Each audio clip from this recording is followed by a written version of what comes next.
Alright, while waiting for the last clip to upload, he had white scuffs all the way down the side of the fender and bumper. I got all that off. I'm gonna get the rest off later.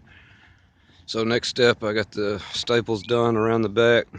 I've already attached that. If you're changing the pads, here's what you do for those. Of course, take the old ones off. Cut the angle you need here. Take some chalk, trace it. Cut your angle, take a lighter, and melt the hairs on the end of this so it doesn't unfray. Staple that. It's real thin, so use 5 30-second staples. 1/4 inch you can try, but they may bottom out and break. So 5 30-second staples. Staple that. Put the little felt padding back over the staples so they don't poke up and show through the top. You can even put a piece of black duct tape or something over that. That's usually done on the older ones. And then once you get both both pads attached to the front, pull them back here, staple them on the rear deck. Make sure the rear bow. Make sure your rear bow is 24.5 inches from the edge of the trim to the center of it. So put a staple or two here on both sides, come push back and measure. And if it's off, pop your staples out and adjust. Don't trim the excess webbing you have here, just in case. Wait till you have that just right, then you can trim the extra and melt the edges. Once you get the pads set, come bring our top that we stapled. Bring it all out here, glass, top, tack strip, everything attached and stapled. Your holes cut for all the studs to go through the material. Slide that in place. Put 4 or 5 nuts to hold it in place. Don't tighten them all the way down.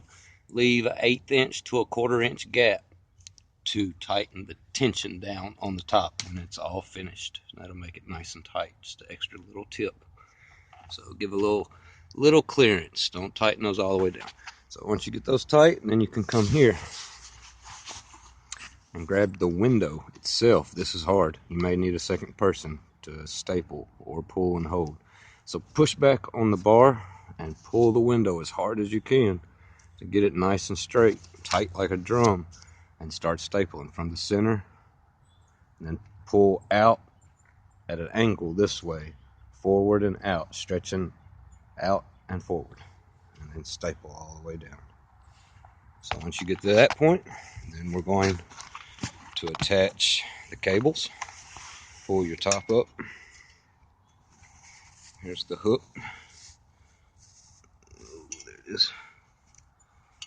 So hook that in place, and then this cable slides under here. I'm gonna have to bend that up with a flathead some more. It's a thicker cable, so bend that up to get the old cable out, and put the new cable under it and bend it back down so it don't flop out. Same thing here. Bend this hook back down some so that doesn't come unhooked. So once you get those hooked, bent down, flip the top forward. I need to do that.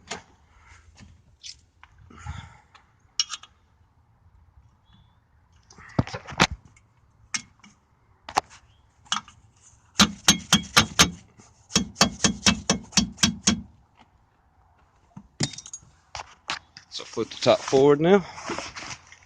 Remember, front's latched.